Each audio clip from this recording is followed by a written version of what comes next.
welcome everybody to the official Idle Works garage space. Now, I'm sure you guys can tell probably from the intro and also the title of this video, my goal today is to walk you around the space and give you a full tour. So the space is roughly 23 by 70, so it's a good amount of space, and what you guys are going to see, each area is kind of crafted and designed to serve a specific function.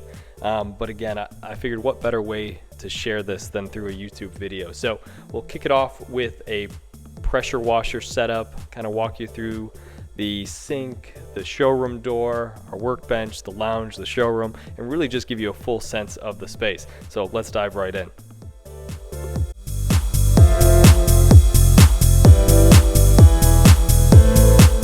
Okay, so first and foremost, at the front of the garage, what you guys will notice is this pressure washer setup. Now, we did go with the Active 2.0.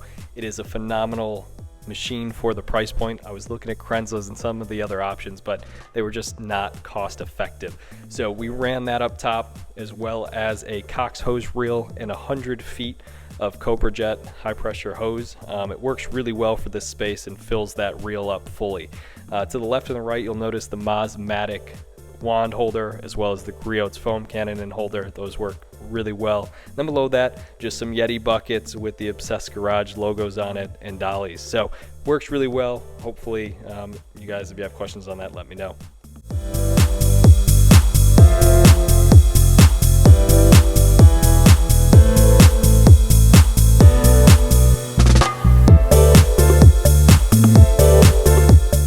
Moving on to one of my favorite parts of the garage was this decision to run plumbing out to the garage. We were able to do this sink setup hot and cold, which again, really convenient to wash your hands, but also when you're detailing paint, you take those dirty pads and bring them over here, clean them out, let them sit here to dry. It's also really nice to have these counters to the left and the right, because you'll notice that tall cabinet to the left houses all of my detailing supplies. Well, when you're setting up foam cannons and stuff, it's nice to have a countertop space to actually set those up, measure everything out, and kind of put hot water into that. So really convenient area. I recommend, if you guys do have the ability to add plumbing to your garage, do it. You will not regret it. Again, Husky cabinets as well.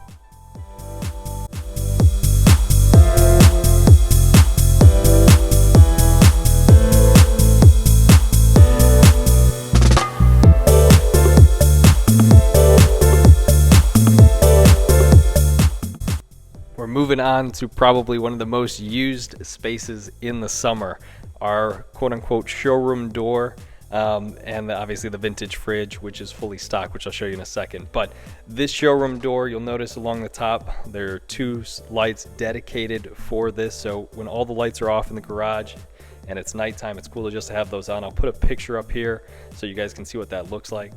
Again, it's super rad, really cool look, and again, like a showroom. So we do only put the bike here for storage during winter, and maybe sometimes in the summer during parties. But to the left of that, like I said, you'll notice this vintage fridge. It actually came with the house, and it's really cool because it still works. So we brought it out here, cleaned it up, and obviously stocked it. So here, I'll show you guys inside really quick. You'll notice all your beverages of choice.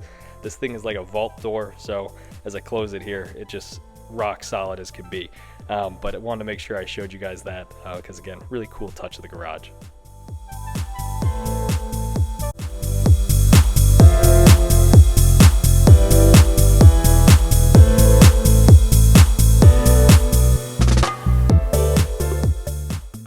Okay, what is a garage without a workbench and music? That is the purpose of this space, and that is what we bring you here. So first and foremost, you'll notice the Husky cabinets that we ran throughout the garage. They are great value, bang for your buck.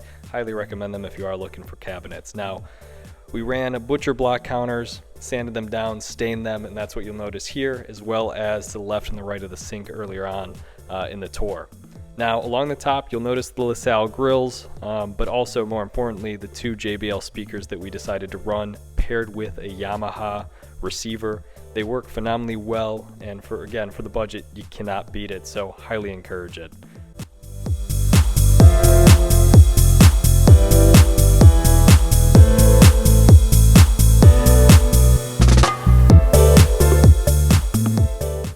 arguably the most important part of the entire garage is our lounge space. It's really nice when hosting parties or after a long day of detailing to come out here, kick your feet up, and watch some TV. So that is the purpose of this space. You'll notice along the wall some vintage plates, vintage signs, as well as a 1930s LaSalle grill from the original owner of the house. Now, what's really unique about this space is the lighting on the ceiling is a little bit different than the rest of the garage to really highlight whatever art pieces are on the wall, and extra points to those that can tell me what YouTube channel is playing on the TV. But again, really awesome space.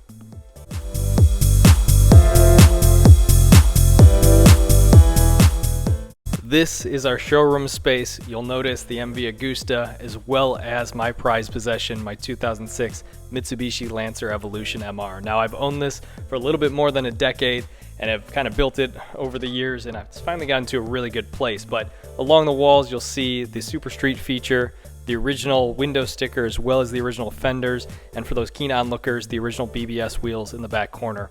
What better place to have this than right next to the lounge where you can look at it every day.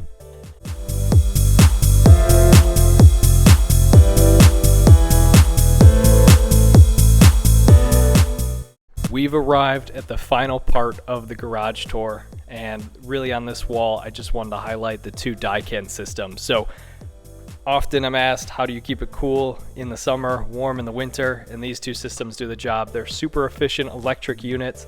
We didn't have to run any gas lines or anything like that. We just powered it off of the electric that was already out here. And again, it keeps it really nice, probably, 45, 50 degrees in the winter and probably 75, 80 degrees in the summer, which is more than enough when you're working out here.